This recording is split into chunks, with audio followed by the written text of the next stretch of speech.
స్వామి వ్యాయామాలు వ్యాయామాలు అని చెప్పారు. అవి 4 ఉన్నాయి. అవి టైమింగ్స్ ఏమో చెప్పగలుగుతారా? కొంచెం స్టార్ట్ చేస్తున్నాం. శివరాత్రి రోజు ఉపవాసం ఉంటున్నారు. మరి హిందువులకు ముఖ్యంగా ప్రాధాన్యమైన రోజు ఏదైతే అది శివరాత్రి అని హిందువులు గర్వంగా చెప్పుకునే రోజు ఈ రోజు ఉంది. సనాతన ధర్మంలోన హిందూ తత్వానికి ఏ విధంగా ప్రాముఖ్యత ఉందో ఈ శివరాత్రికి కూడా అంతే ప్రాముఖ్యత ఉందనేసి సిద్ధార్థ గారు చెప్తా ఉన్నారు. మరి మనం ఎన్నో కథలు కూడా వింటూ ఉన్నాం. శివరాత్రి రోజు మరి ఏ రోజు కూడా చేయని పూజ, ఏ వ్యక్తి కూడా ఏ రోజు కూడా శివుని మొక్కని వ్యక్తి కూడా మరి శివరాత్రి రోజు అనుకోకుండా కూడా మరి ఆ శివునికి అభిషేకం చేయడం, తర్వాత ఆయన అల్లాడిచ్చిన ఆ చెట్టు వల్ల బిల్వార్చన జరగడం వలన ఆయనకు ఒక మోక్షం వచ్చింది, శివుని దర్శనం జరిగిందనేసి ఇక్కడ చెప్తా ఉన్నారు. మరి ఈ విధంగా శివరాత్రి రోజు, శివరాత్రి అంటే ఎంత ప్రాముఖ్యమైనది అనే దానికి ఒక ఉదాహరణగా మనకు సిద్ధార్థ గారు చెప్పడం జరుగుతుంది. ఈ శివరాత్రి రోజు చాలా మంది ఉపవాసం ఉంటూ వారి యొక్క భక్తిని చాటుకుంటూ ఉన్నారు. రాత్రంతా కూడా జాగరణ ఉంటూ శివనామ స్మరణతోన భక్తితో దేవాలయంలో మేలుకొని భక్తి కథలు వింటూ భక్తితో శివనామం చేస్తూ వారి యొక్క సమయాన్ని గడుపుతూ ఉన్నారు. మరి ఈ శివరాత్రి యొక్క ప్రాముఖ్యత ఎంత అనేసి మనం సిద్ధాంత గారు చెప్పారు. మనం కూడా చాలా పురాణాల్లో కూడా విన్నాము కూడా. ఈ శివరాత్రి అంటే ఏమి, శివరాత్రి యొక్క ప్రాముఖ్యత ఏమి తెలియని వారు కూడా చేయడం వల్ల ఎంత పుణ్యం వచ్చింది అనే దానికి ఒక ఉదాహరణ కూడా చెప్పడం జరుగుతుంది. ఈ విధంగా మరి శివరాత్రి రోజు ఎప్పుడు కూడా పూజ చేయని వ్యక్తి కూడా, ఎప్పుడు కూడా దేవుని మొక్కని వ్యక్తి కూడా వెళ్ళి మొక్కండి. మనకి ఇంకా అవకాశం ఉంది. ఈ రోజు శివరాత్రి, ఈ రోజు రాత్రల్లా కూడా జాగరణ ఉండొచ్చు. మనం ఎన్నో టైంలోన అనవసరంగా జాగరణ ఉంటాము. మరి తెలియని టైంలో కూడా మరి ఏదో గుడికి వెళ్తూ ఉంటాం. మరి ఈ రోజు ప్రాముఖ్యత మీరు సంవత్సరం రోజు కూడా చేసిన ప్రాముఖ్యత ఒకే రోజు వస్తుంది అనడానికి నిదర్శనం కూడా చాలా ఉన్నాయి. కావున శివరాత్రి యొక్క ప్రాముఖ్యత అలా ఉంటుందనేసి చెప్పడం జరుగుతూ ఉంది.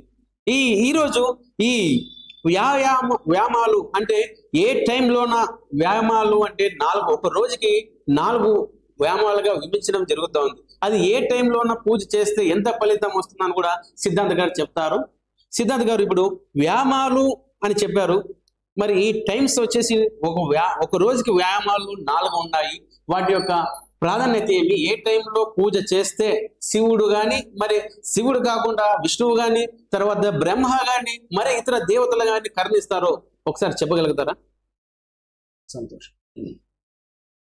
ఇక్కడ 4 యామాలు చెప్తారంట. ప్రథమ యామము, ద్వితీయాము, తృతీయాము, చతుర్థయాము. ఇక్కడ వచ్చేసి సాయంకాలం 6 గంటల నుంచి అది ప్రారంభం కావడం జరుగుతుంది. 6 నుంచి ప్రథమ యామం, ప్రథమ పూజ ప్రారంభమవుతుంది అన్నమాట. తర్వాత ద్వితీయామం సాధారణంగా 12 గంటలకి. తృతీయ యామం 3:30 పైన. దాని తర్వాత 4:30 తర్వాత చేసేది చతుర్థ యామం, అంటే 4:30 to 6. 8 యామాలు మనకు ఉండేది. 8 యామాల్లో మనకు వచ్చేసి 4 యామాలు రాత్రిపూట అన్నమాట. ఈ ప్రకారంగా ప్రతి యామంలోనూ కూడా ఆ శివునికి అర్చన చేయాలి. అభిషేకము, బిల్వార్చన అన్ని కూడా చేసిన అవసరం ఉంటుంది అన్నమాట. దాన్ని చేయడం వల్ల ఏమవుతుంది అంటే విశేషమైన పుణ్యం వస్తుంది అని చెప్పడం జరుగుతుంది. సిద్ధార్థ గారు ఇప్పుడు ఉపవాసం అంటున్నారు. చాలా మంది భక్తులకు తెలియాలి అంటే ఉపవాసం ఎలా ఉండాలి, ఏమి తినాలి, ఏమి తినకూడదు, ఓకే, ఉపవాసం ఎప్పటి నుంచి స్టార్ట్ చేయాలి, ఎప్పుడు ముగించాలి అనేసి చాలా మంది తెలియక పాపం వాళ్ళు ప్రతిరోజు అంటే ఉదయం సూర్యుడు రాకముందు నుంచి మరీ మరుసటి రోజు సూర్యుడు పుట్టే వరకు కూడా ఉపవాసం ఉంటూ వారికి తెలియని అమాయకుల్లో కొంతమంది భక్తులు ఉన్నారు. వారికి మీరు ఏమన్నా వివరించగలరా? మంచి. ఇక్కడ ఉపవాసము ఇంతకుముందు చెప్పినట్టుగానే అంటే మన మనస్సు, దాన్ని దేవుడి దగ్గర పెట్టడం. రాత్రి అంతా కూడా జాగరణ చేయాలి. అంటే ఏదో టీవీ చూస్తూ ఏదో సినిమా చూడడం గడపడం కాదు. భక్తితో మనం చేసిన ఒక ప్రక్రియ విశేషమైన పుణ్యం ఇస్తుంది అన్నమాట. దీనికి ఎందుకు ఇది శివరాత్రి ఎంత పవిత్రంగా ఉంటుంది? దానికి ప్రాశస్త్యత ఏమంటే స్కంద పురాణంలో మరొక చోట ఈ ప్రకారంగా చెప్పబడింది. ఒకానొకప్పుడు శ్వేతరాజు అని చెప్పేసి ఒక అతను పరిపాలన చేస్తూ ఉండేవాడు. ఆ శ్వేతరాజు చాలా చక్కటి పరిపాలన, ఎంతో మంది సామంత రాజులు కూడా ఆయన్ని బాగా ఫాలో అయ్యేవాళ్ళు. ఆయనకు ఒక విశేషం ఏమంటే రుద్ర పూజ, ప్రతిరోజు కూడా రుద్ర పూజ చేయాలి. అంతేకాదు రుద్రుని ఎప్పుడూ స్మరిస్తూ ఉంటాడు అనమాట.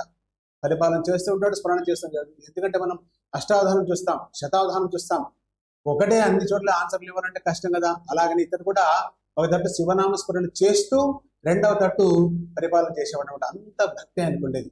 శివుణ్ణి స్మరించి స్మరించి స్మరించి తన మనస్సు ఎంత గట్టిపడిందో అంత గట్టిపడింది అనమాట. అంత చక్కగా ఆరాధన చేసేవాడు. ఒకసారి ఆయన శివుణ్ణి ధ్యానం చేసుకుంటూ కూర్చున్నాడు. శివుణ్ణి ధ్యానం చేసుకుంటూ కూర్చున్నప్పుడు తనకు తెలియకుండా ఒక అపస్మారక స్థితిలో వెళ్ళిపోయాడు. కాలం అయితే ఉంది, ఆయన ఇంకా బతికి ఉండాలి, కానీ అప్పుడు అతనికి అపమృత్యు వస్తుంది. మృత్యు వచ్చేసే సాధారణంగా కాలమృత్యువునని, అకాల మృత్యువునని, అపమృత్యువునని. అది తర్వాత కాలమృత్యు అంటే టైంలీ వాడు ఏజ్ అయిపోయిన తర్వాత చనిపోయేది కామం. అకాలం అంటే తెలియకోకుండా యాక్సిడెంట్లో వీటి చనిపోవడం. తర్వాత అపమృత్యు, ఇది కూడా అంతే.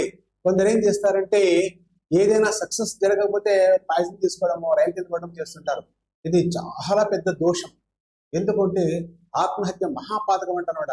అన్ని పాపాల కన్నా పెద్దది అని చెప్తారు. ఉండి భగవంతుని సాధించి ముందుకు వెళ్ళాలని శాస్త్రం చెప్తుందనమాట.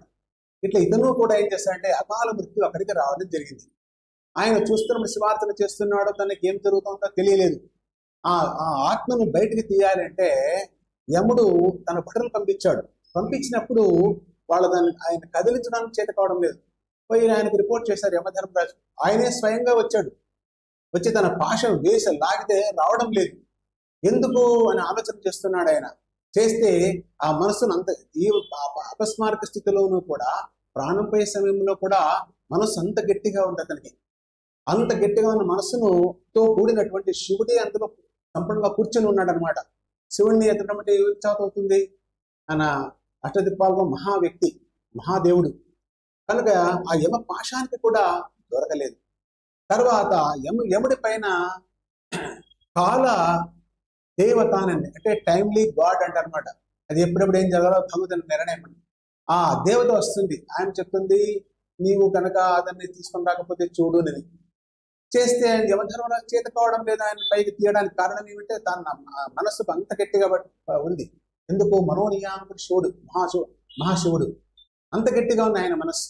తర్వాత ఆ కాలమృత్యువే చీకటి రూపంలో గట్టిగా వచ్చి అతను పైకి లాగాలని చూస్తుంది. అప్పుడు శివుడు, ఎందుకంటే లోపల శివుడిని ప్రార్థన చేస్తూ ఉన్నాడు కనుక శివుడు పైకి లేలేదు. ఆత్మ పైకి పోయడానికి వీలు లేకుండా ఉంది. అతను చూసేదేదో తనకి అర్థం కావడం లేదు. ఒక అపస్మారక స్థితిలాగా జరిగిపోతా ఉంది. ఎన్ని సంఘటనలు ఆయన చూస్తున్నా కూడా ఏం చెప్పలేకపోతున్నాడు ఆ శ్వేతరాజు. అప్పుడు శివుడికి కోపం వచ్చి ఆ కాలరూపి దేవతను మూడవ కన్నుతో చూస్తాడు. అది చాలా టఫ్ అనమాట. మూడవ కన్ను ఎప్పుడు కూడా తెరవడు. మన్మథుని చంపేటప్పుడు, తర్వాత ఇటువంటి సందర్భాల్లో మాత్రమే చూస్తే ఆ కాల మృత్యు అంతా కూడా 75% కాలిపోతుంది. అప్పుడు ఏది అర్థం కాదు. అప్పుడు ఉన్నటువంటి ఈ శ్వేతరాజు లేస్తాడు. ఏమిట్లు జరిగింది, ఎందుకు అని చెప్పి అడుగుతాడు అనమాట. అడిగితే ఆ యమధర్మల సంఘటన చెప్తాడు. అప్పుడు శివుణ్ణి ప్రార్థన చేస్తాడు, అయ్యా ఆయన వదిలేసి అని చెప్పేసి. ఆయన చెప్పడం వల్ల కాలమృత్యువుని కూడా పరమశివుడు వదిలేస్తాడు అనమాట. అంటే ఉద్దేశం ఏమి, ఆ శివరాత్రి రోజు ఆయన ఆ ఉపవాసం చేస్తున్నప్పుడు జరిగిన సంఘటన ఇది. అంటే ఉపవాసం చేశాడు, జాగరణ చేశాడు, సమాధి స్థితిలో ఉన్నప్పుడు ఈ ప్రకారంగా జరిగింది అనమాట. అంటే తను చేసే ప్రతి ప్రక్రియ కూడా భగవంతుని సమర్పణ అవుతుంది అనే భావన మనలో వచ్చినప్పుడు దాన్ని భగవంతుడు స్వీకరిస్తాడు అనమాట. అలాగా చేయకపోతే అందరూ నమస్కారం చేస్తారు లేదని కాదు, అందరూ నమస్కారం చేయడం వల్ల. హలో హలో ఇప్పుడు కాలర్ ఉన్నారు లైన్ లో. హలో హలో సార్, నమస్తే సార్. చెప్పండి సార్. సార్ ఎక్కడి నుంచి మాట్లాడుతున్నారు? సార్ గుర్తు సార్. మీ పేరు? Sir Upendra sir. Upendra sir. ఈరోజు మహాశివరాత్రి అనే కాన్సెప్ట్ మీద మనం ఈ లైవ్ డేబిట్ లో ఉన్నాం. మరి మీకు తెలిసిన విషయమే. మనకి పక్కన ఉన్న సిద్ధార్థ్ గారు ఈరోజు మన స్టూడియోకి రావడం జరిగింది. మీ డౌట్లు ఏమైనా ఉన్నా కూడా మరి సిద్ధాంత్ గారితో అడిగి మీ డౌట్ క్లియర్ చేసుకోవచ్చు. ఓకే. సార్ మాట్లాడండి సార్. చెప్పండి చెప్పండి చెప్పండి వినిపిస్తా ఉంది, చెప్పండి.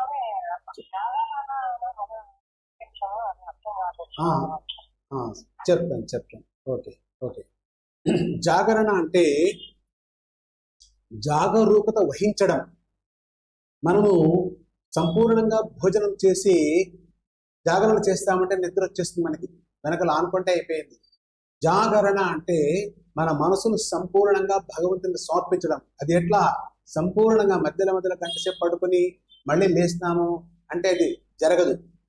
ఒక్కసారి భగవంతుని గుణోపాసన చేయడం ప్రారంభించినట్లయితే, శివార్చన లేదా శివుడు గుణోపాసన చేసి స్టార్ట్ చేస్తే 4 యామాలు కూడా సంపూర్ణం అయిపోవాలి. అంటే శివరాత్రి రోజు ఉదయం 6 గంటల నుంచి సుమారుగా, అంటే సూర్యోదయం నుంచి మరుసటి రోజు సూర్యోదయం వరకు కూడా అది ఒక్క రోజుకు లెక్కలో వస్తుంది అన్నమాట.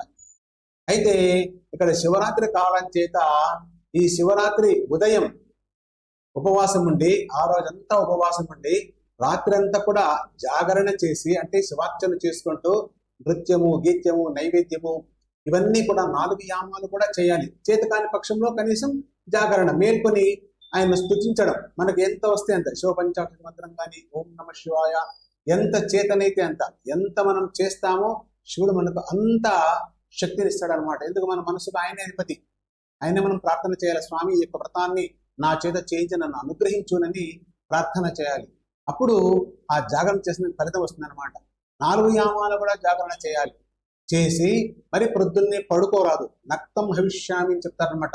నక్తము అంటే ఈ శివరాత్రి రోజు ఉదయం నుంచి ప్రారంభించి